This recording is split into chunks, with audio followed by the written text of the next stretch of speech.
if you realize how many people is actually being affected right now, and it's been affected for years, you realize we have never been in peace. And if the government control the entire cocaine crop and people aren't looking over their shoulder, the people who are actually growing this, and then there isn't the same need for violence, and it might mean that some really nasty people aren't making quite as many millions of pounds, but get rid of the violence. You have to change something if what you're doing isn't working.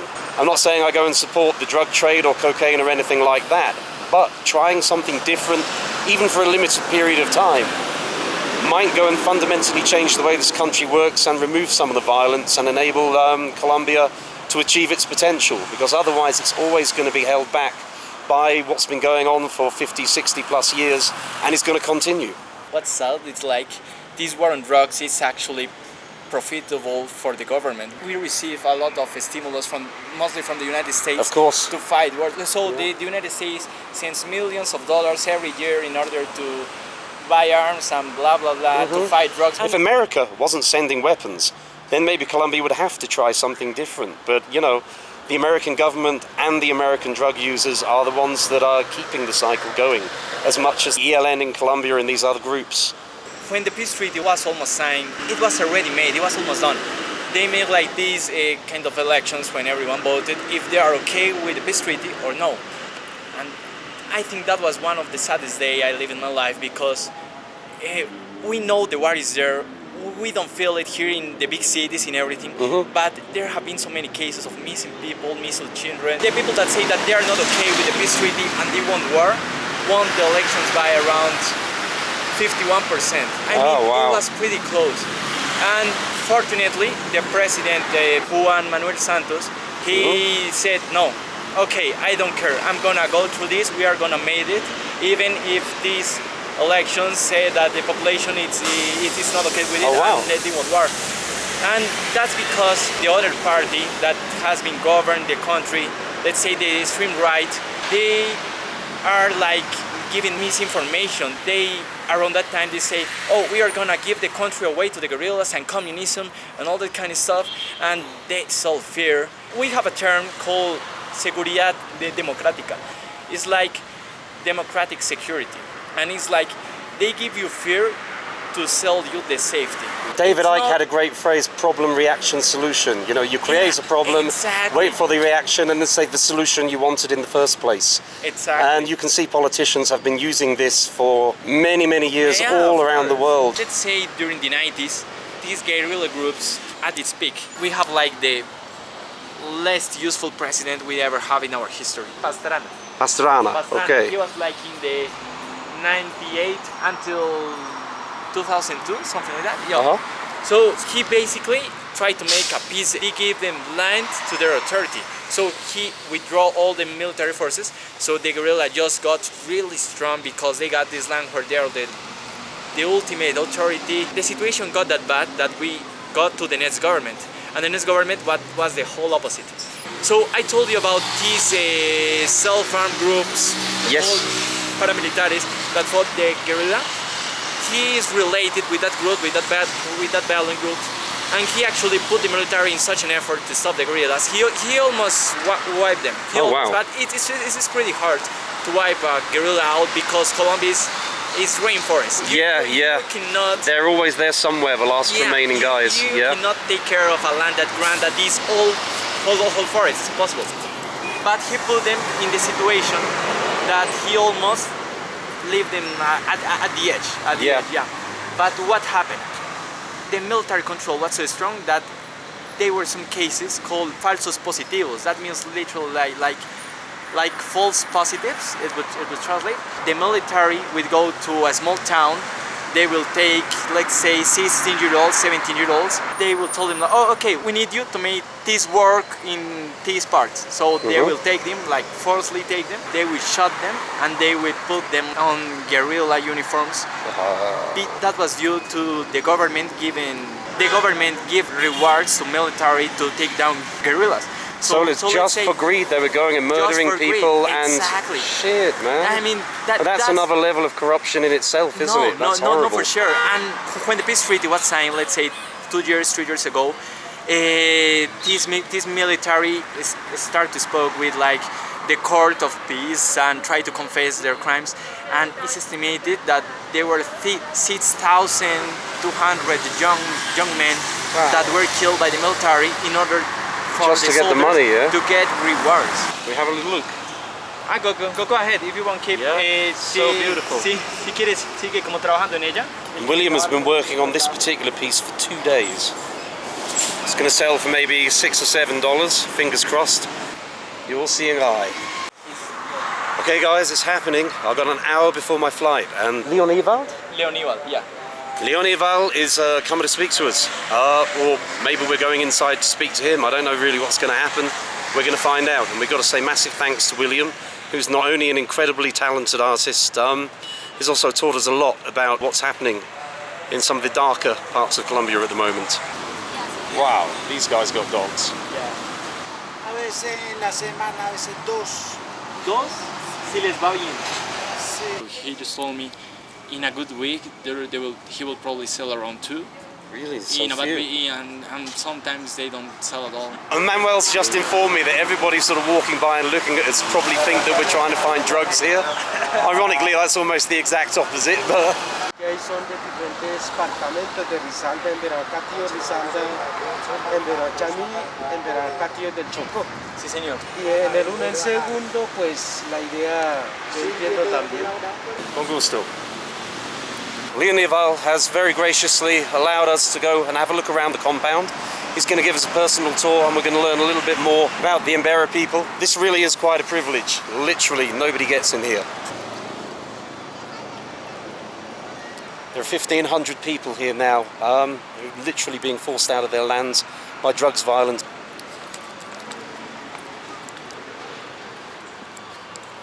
Digamos, tengo la duda, ¿ustedes de dónde se sacan agua? Por ejemplo, desde el embalse de arriba? Sí, de arriba. Okay. So nearby there's like this kind of a small river, and that's where they get the water. So, No water, you just can't live here. I mean, I don't know if that's sanitary, so they probably just like I forgot the word. But yeah, like make it hot in order to cleanse it. Yeah, In order to be drinkable, I guess. but it's still amazingly organized. 1,500 people here Yeah, for 6 months. yeah. It's, thank you. They got here on September 29th. Yeah. And can you understand any of it? No, I mean this is completely. The language you're speaking here, it's completely alien to Manuel. Yeah. So the park has been completely taken over now by 1,500 people, desperate to try and save their lands. Now for 6 months. Thankfully there's a stream close by, and this is their only source of fresh water. And it's amazing to see that it's actually incredibly well organised, incredibly clean given the amount of people. You can imagine at a music festival, people there for 3 days create all hell of mess, whereas this seems to be a very stable community who are desperate for help, and the government are dragging their feet, unfortunately. Fueran a donarles algo por internet o algo estilo, digamos la gente que no está en Colombia. ¿Qué tendrían que hacer? Hay que hacer. O sea, ustedes tienen alguna página web, grupo en redes sociales. How many children are here out of the 1,500 people? Le está preguntando más o menos cuántos niños hay. Buenos días. Hay más de 680,000. Okay, so he just told me there are around 680. Wow. 680. In these very desperate conditions, there are actually 680 children living here at the moment, trying to fight for their future. Unfortunately, many people don't know exactly what's going on here. A lot of the Colombians walk past. They've got their own problems to deal with. I never thought I would be inside.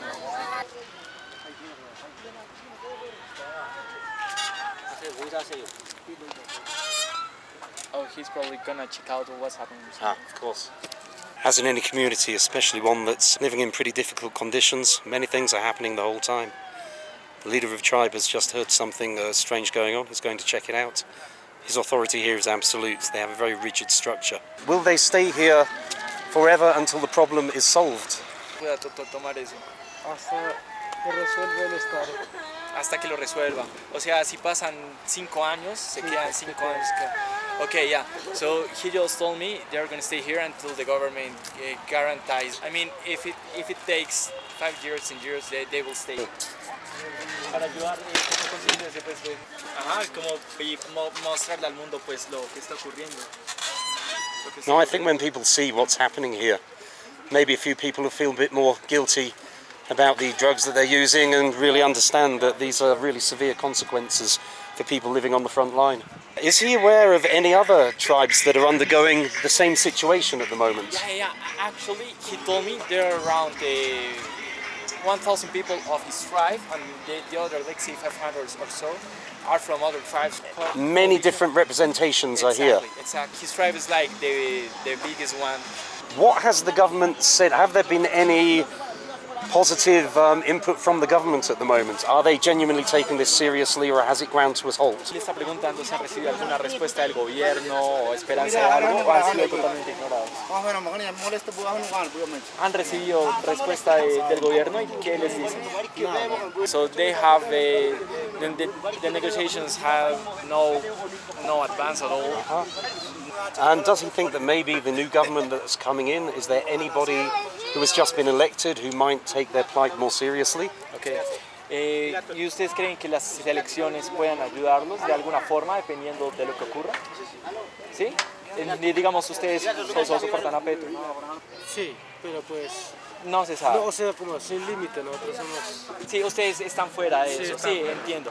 Yeah. So the indigenous tribes here in Colombia are like outside the Colombian government. They are protected, but they have their own authority and they don't answer to the Colombian government as well. Of course. So he said that possibly the elections are going to affect them. Let's hope it's in the good way.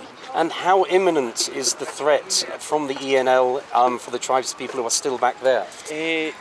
Allá en el resguardo, o sea, la violencia se ve todos los días. Like every day they have battles between the ELN, the military and the tribe trying to resist and hold to their lands.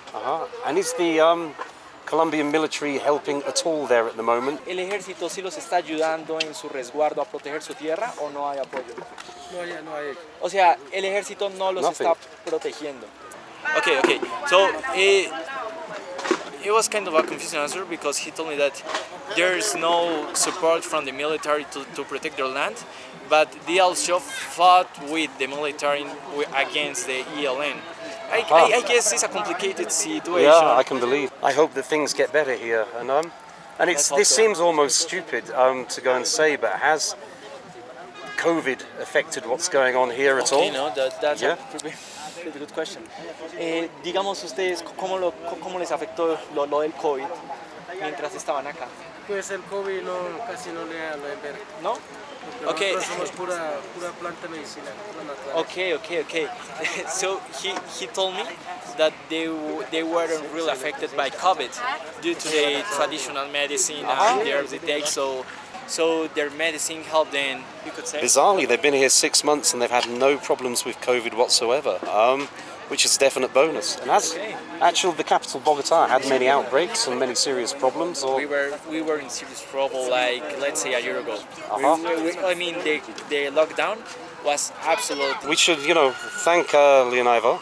Muchísimas gracias. Muchas gracias. Ha sido muy. I'm so grateful for the tour that we've had here and learned a lot more about the problems that are happening to many of the indigenous peoples around Colombia.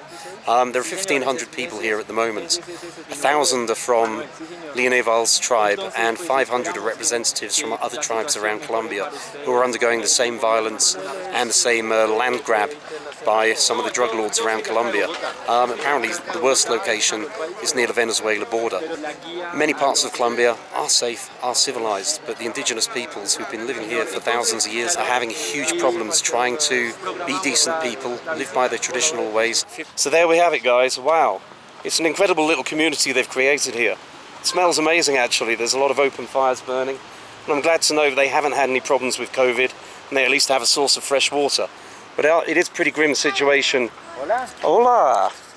When you have 1,500 people, 500 from different tribes, 1/3 of that is children living in some pretty grim situations. We've given them as much money as we had in our pockets, basically. We have nothing left at the moment. Buenos dias. And hopefully that'll help in some way, but we have heard that they're only getting 1 meal a day, sometimes not eating at all. But when they have nowhere else to go, apart from going back to an incredibly violent situation, this is their last resort. So when you go and see the centre of Bogota, and you see a little tent city in the middle, there's some pretty serious politics going on in the background. And yeah, definitely buy some of the crafts, it will support them. And muchas gracias. Muchas gracias. Muchas gracias. Gracias. Wow, that was amazing. It was well worth the wait. Yeah, that was an amazing experience. I'm gonna go home and tell everybody. Yeah, you're kidding me. What I did today. Yeah, for sure. So, leader of a tribe who's slowly being exterminated by the drugs trade. The government aren't helping. They're in a bit of a limbo. And at the moment, they've been 6 months in the Bogota Park. I don't know if I was a little bit glib at the start of the week when we've gone past and seen a protest. I didn't know what they were protesting. They're not. They're trying to save their lives and their culture. Great people, incredibly friendly and welcoming. And you can see a little there about what the drugs trade actually does to people in Colombia. I don't think people really realise how grim the situation is. And here, finally, a statue of the other emancipator. We've got loads of Simon Bolivar. This is San Martin. He's the guy who went and emancipated the southeastern part of South America from the Spanish. Bolivar, of course, did the northwest kind of bit. Wow, that was a good old whiff of weed right there. Now I'm starting to get my bearings around Bogota on my last day. Remember Leo Siegfried Kopp? We whispered sweet nothings into his ear in Cementerio Central Bogota. This is his original Factory. Munich Bavarian brewing company. Gonna miss Bogota. I'm gonna come back. There's so much more to explore here.